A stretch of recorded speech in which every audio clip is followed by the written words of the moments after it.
എല്ലാ കൂട്ടുകാർക്കും എൻ്റെ മറ്റൊരു വീഡിയോയിലേക്ക് ഹാർദമായ സ്വാഗതം. ഇന്നത്തെ വീഡിയോയിൽ നമ്മൾ നോക്കാൻ പോകുന്നത് അടുത്ത ആഴ്ചയിലേക്കുള്ള ഫിൻനിഫ്റ്റിയുടെ ഒരു ഓപ്ഷൻ സ്ട്രാറ്റജിയാണ്.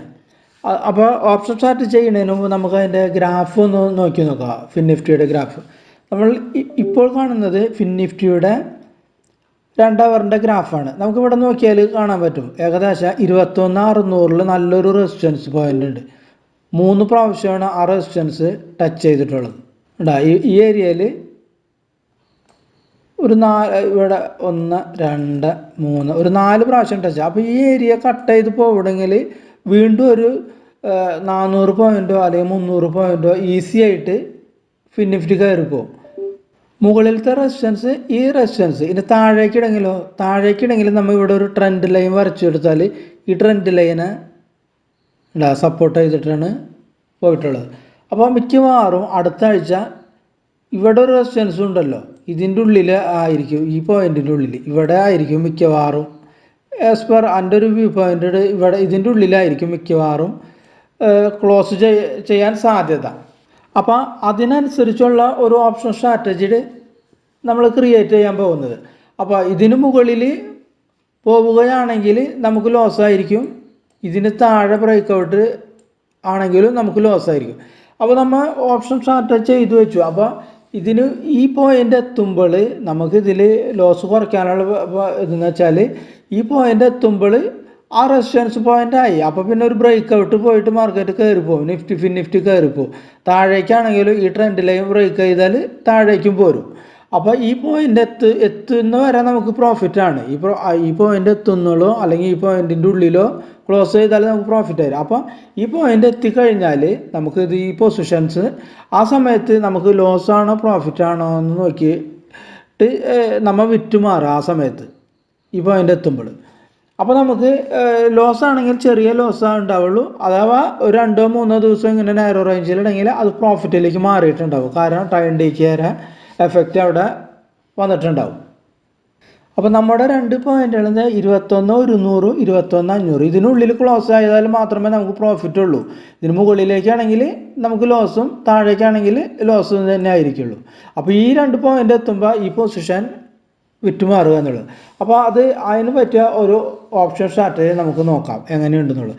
ഇത് ഒരു എഡ്യൂക്കേഷൻ പർപ്പസിന് വേണ്ടി മാത്രം ഞാൻ ചെയ്യുന്നതാണ്. വിത്ത് ഗ്രാഫ് വെച്ച് നോക്കിയിട്ട് നമുക്ക് എങ്ങനെ ഓപ്ഷൻ സ്ട്രാറ്റജി ചെയ്യാം എന്നുള്ളത് ഒരു എക്സാമ്പിൾ മാത്രമാണ്. നാളെ ഓടിച്ചെന്ന് നിങ്ങൾ എല്ലാവരും ചെയ്യാൻ നിൽക്കരുത്. കാരണം ഓപ്ഷൻ ഭയങ്കര ഡേഞ്ചർ പിടിച്ച പരിപാടിയാണെന്ന് അറിയാമല്ലോ. അപ്പോൾ നന്നായിട്ട് പഠിച്ചിട്ട് മാത്രം പുതിയ ട്രേഡേഴ്സ് ഓപ്ഷൻ ചെയ്യാനായിട്ട് നിൽക്കുക. അപ്പോൾ നമ്മൾ ഓപ്ഷൻ സ്ട്രാറ്റജി ചെയ്യാൻ ഇവിടെ നമ്മൾക്ക് ഫിൻനിഫ്റ്റിയാണ് വേണ്ടത്. അപ്പോൾ നമ്മൾ ഫിൻനിഫ്റ്റി അടിച്ചു കൊടുത്തു. ഇവിടെ ഫ്യൂച്ചേഴ്സ് മാറിയിട്ട് നമുക്ക് ഓപ്ഷൻ, അപ്പോൾ ഓപ്ഷൻ അടിച്ചു കൊടുത്ു. ഇവിടെ 16-ാം തീയതി നമുക്കത് ചേഞ്ച് കൊടുക്കണം. അടുത്ത ആഴ്ച 16-ാം തീയതി തീരും. അപ്പോൾ ഇവിടെ നമുക്ക് വേണ്ടത് 21,300 PE ആണ് നമ്മൾ സെല്ല് ചെയ്യാൻ പോകുന്നത്. PE നമ്മൾ സെല്ല് ചെയ്യുന്നു 2 ലോട്ട്. അപ്പോൾ ഇവിടെ മാറ്റി കൊടുക്കണം. PE സെല്ല് 2 ലോട്ട്. റേറ്റ് ഇവിടെ വന്നിട്ടുണ്ട് 144.35 ആഡ് കൊടുത്തു.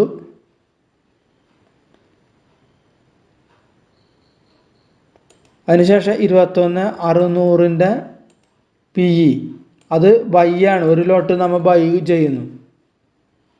ഓൾറെഡി റേറ്റ് ഇവിടെ വന്നിട്ടുണ്ട്. കാരണം ക്ലോസിംഗ് റേറ്റ് ഇവിടെ വന്നിട്ടുണ്ട് 352. അത് ആഡ് കൊടുത്തു. അടുത്തായിട്ട് 21,000 PE ബൈ 1 ലോട്ടാണ്. 1 ലോട്ട് 45 ഇവിടെ ഓൾറെഡി വന്നിട്ടുണ്ട്. അതും കൊടുത്തു നമ്മൾ. അപ്പോൾ നമ്മൾ എല്ലാം കൊടുത്തു കഴിഞ്ഞു. ഇനി നമുക്ക് അതിൻ്റെ പ്രോഫിറ്റ് ആൻഡ് ലോസ് നോക്കാം. നമുക്കൊന്നും കൂടി നോക്കി നോക്കാം. ഒന്നുകൂടി വായിക്കാം. 21,300 PE അത് 2 ലോട്ട് സെല്ലാണ് കേട്ടോ. 2 ലോട്ട് സെല്ല്. അതുകൂടാണ്ട് 21,600 PE അത് ബൈ ആണ്. ബൈ അത് 352 ഇവിടെ വന്നിട്ടുണ്ട്. ഈ 21,300 PE 144 റേറ്റ്. അതുകൂടാതെ 21,000 PE അത് 45 രൂപ. അത് ബൈ ആണ്. അപ്പോൾ 21,300 PE സെല്ല് 2 ലോട്ടും മറ്റു 2 ബൈ ആണ് ചെയ്തത്. അപ്പോൾ ഇതിൽ നമുക്ക് മാക്സിമം പ്രോഫിറ്റ് വരുന്നത് 7,660 രൂപയുടെ. നമുക്ക് മാക്സിമം ലോസ് മീൻസ് നമ്മൾ ഗ്രാഫിൽ വെച്ച പോയിൻറ്റ്സ് അതിന് റെസിസ്റ്റൻസ് കടന്ന് മുകളിലേക്കോ അല്ലെങ്കിൽ താഴേക്ക് ബ്രേക്ക് ഔട്ടോ സപ്പോർട്ട് പൊട്ടി ബ്രേക്ക് ഔട്ടോ നടന്നാലാണ് നമുക്ക് ലോസ് സംഭവിക്കുക. അപ്പോൾ നമ്മൾക്ക് ഇതാണ് ഈ ഗ്രീൻ കാണുന്ന ഈ ഏരിയ ആണ് നമുക്ക് പ്രോഫിറ്റ് ഏരിയ. ആ ഏരിയ എന്ന് വെച്ചാൽ 21 താഴേക്ക് 21,109, അതിന് താഴേക്ക് നമുക്ക് ലോസ്, മുകളിലേക്കാണെങ്കിൽ 21,491 അവിടേക്കും പോയാലും ലോസ്. അപ്പോൾ ഈ രണ്ട് ഏരിയയുടെ ഉള്ളിൽ ക്ലോസ് ചെയ്തിട്ടുണ്ടെങ്കിൽ നമുക്ക് ഇത്രയും പ്രോഫിറ്റ് കിട്ടും. അപ്പോൾ നമ്മൾ ചെയ്യേണ്ടതെന്ന് വെച്ചാൽ ഈ റെസിസ്റ്റൻസ് കട്ട് ചെയ്യേണ്ട നേരത്ത് നമ്മൾ അത് വിറ്റുമാറുക എന്നുള്ള അഭികാമ്യം. ആ സമയത്ത് ചിലപ്പോൾ പെട്ടെന്ന് മാർക്കറ്റ് ഒരു മൂവ്മെൻറ്റ് നടക്കണമെങ്കിൽ നമുക്ക് ലോസ് ആയിരിക്കും. അതല്ല 2 ദിവസം ഒരു നാരോ റേഞ്ചിൽ കിടന്നിട്ട് ബ്രേക്ക് ഔട്ട് ആണെങ്കിൽ നമുക്ക് ഇതിൽ പ്രോഫിറ്റ് തന്നെ ആയിരിക്കും. ചെറിയ ലോസ് ഉണ്ടാവില്ല, ചെറിയൊരു പ്രോഫിറ്റും ഉണ്ടായിരിക്കും. അപ്പോൾ ഇതിൽ വേണ്ട മാർജിൻ ഏകദേശം 36,000 മാർജിൻ. അത് വ്യത്യാസം ഉണ്ടാകും, ചില ബ്രോക്കേഴ്സ് അനുസരിച്ച് വ്യത്യാസം ഉണ്ടായിരിക്കും. പക്ഷെ ഇതിൽ കാണിക്കുന്ന മാർജിൻ 36,000 ആണെങ്കിൽ കൂടിയും ചില ബ്രോക്കേഴ്സിന് കൂടുതലാവാം, ചിലപ്പോൾ കുറവായിരിക്കാം.